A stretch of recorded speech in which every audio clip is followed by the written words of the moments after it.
I have no trouble in recognizing that events that will have major impacts on my investment decisions are beyond my control. If I thought that I had the ability to change what is about to happen, I would need to see a shrink and have a conservator appointed to manage my money. I can only react to events as they unfold by changing my investment allocations in response, and also to reassess the probabilities of likely outcomes resulting from changes in policies at the federal government level, or what I would just call going with the flow. It only matters when I vote or donate money to a political campaign what I consider to be the best policy decisions of the federal government.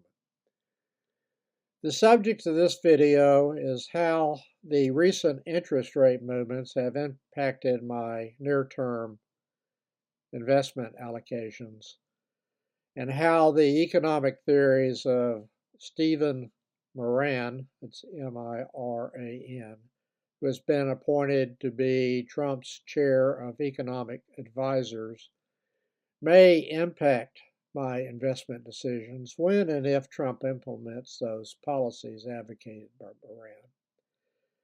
He may be the only person with some training in economics that Trump currently listens to.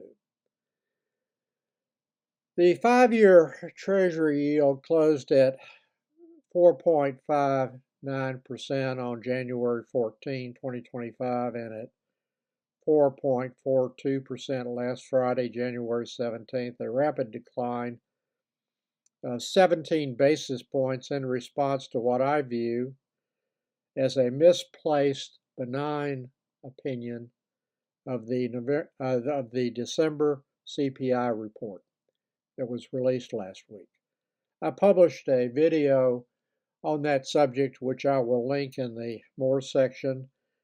The decline in intermediate term yields has resulted in my recently purchased Treasury notes maturing in the 2 to 8 year time frame to move into profit territory quickly after my purchase, but has made new purchases less appealing, at least for now. I will discuss 5 Treasury note purchases in my next blog that will be posted either on Wednesday or Thursday of next week that have already been bought but not yet discussed. I will hold off buying more Treasury notes next week and will instead buy $10,000 of the 6-month Treasury bill at next Tuesday's auction. The 3 and 6-month bills will be auctioned on Tuesday rather than Monday, which is a holiday. I participated in the last 6-month bill auction that had an investment rate of 4.33%, near the midpoint of the Federal Reserve's federal funds range at the present time, which is 4.25 to 4.5%. The federal funds rate will determine what the yields will be on the short-term Treasury bills. The 2-year Treasury note yield closed last Friday at 4.27%.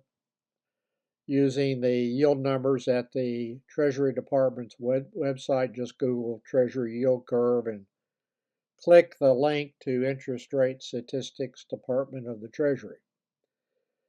I am continuing to buy investment-grade corporate bonds and have purchased $20,000 in principal amount that I've not yet discussed in the blog. That is partly a redeployment of $30,000 in proceeds from corporate bonds that I received in my Fidelity account on January 15th. I am limiting my discussion to $10,000 in principal amount of corporate bond purchases each week. I pick up generally $5,000 in annual income, additional income from the corporate bonds compared to owning only treasuries. Since I live in Tennessee, which does not have a state income tax, it makes no difference to me from a tax standpoint whether I own investment-grade corporate bonds or U.S. Treasury, since I will be paying the same federal income tax rate on both kinds of interest payments, and do not have to pay a state income tax on the corporate bond interest. And that would affect anyone's decision who lives in a state that will tax corporate bond interest but cannot tax Treasury bond interest. I did buy yesterday $5,000 in principal amount of a AAA rated Williamson County, Tennessee general obligation bond. I live in that county. I live in a city, Brentwood, Tennessee, that has a AAA credit rating, as does the county seat of Franklin, which has a AAA credit rating as well. This is a federally tax-free bond that matures on April 1st, 2029. This one only had a 2.25% coupon paid on a $1,000 par value. My purchase price was $92.79 with the total cost at $92.89. That would be $1 in commission per bond. Increases the total cost by 0.1%.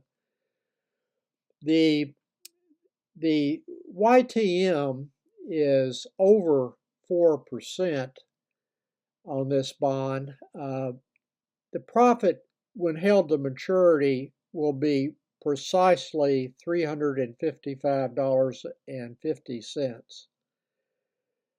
That will be taxed not as a long-term capital gain, but as ordinary income under the current Internal Revenue Service Code. If this was a stock rather than a bond, the gain would be taxed as a long-term capital gain subject to the maximum tax rate for a long-term capital gain. The tax difference is on how the profit is treated explains, at least in part, why the YTM of this AAA rated bond was 4.112% at my total cost free yield. And the tax-free yield would be 2.42%. And the built-in profit to the penny would be taxed as ordinary income, as I just said. The advantage to this is that at least the total YTM is close to what a 4 or 5 year Treasury note is currently yielding, and at least part of this interest that I will receive from this bond is tax-free, and I'm deferring the quote profit that will be taxed as ordinary income until the bond matures in 2029. On another subject, when reading comments made by Trump's upcoming chair of economic advisors, Thomas Miran, I was reminded of something that the economist Friedrich von Hayek said in 1974 when accepting the Nobel Prize in Economics.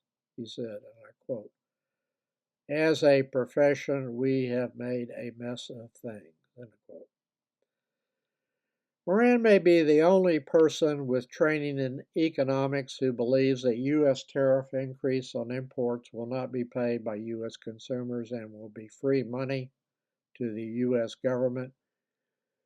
He also wants a coordinated worldwide effort to bring down the value of the U.S. dollar that will make U.S. exports more competitive.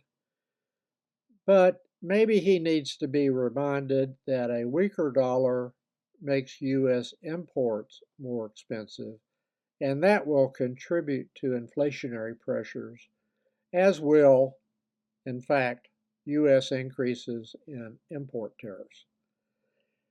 And to keep other nations from retaliating when the U.S. implements higher tariffs on their exports to the United States, the U.S. would declare that, quote, this is in his words, It views joint defense obligations and the American defense umbrella as less binding or reliable for nations which implement retaliatory tariffs.